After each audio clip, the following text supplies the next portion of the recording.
I was sent this wire curtain room divider from UrbanRed. This was what it mainly came in, so let's open it up and see what's inside. So on first glance, everything is just in this one kind of solid mass.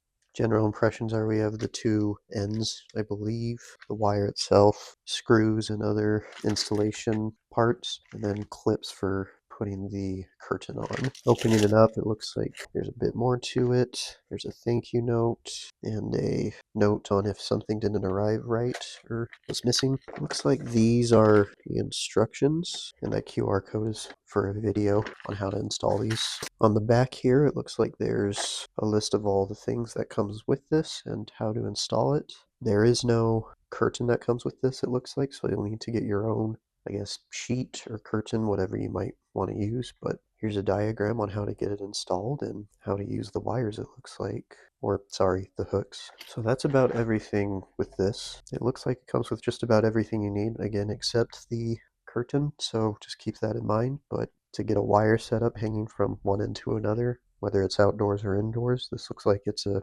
good setup.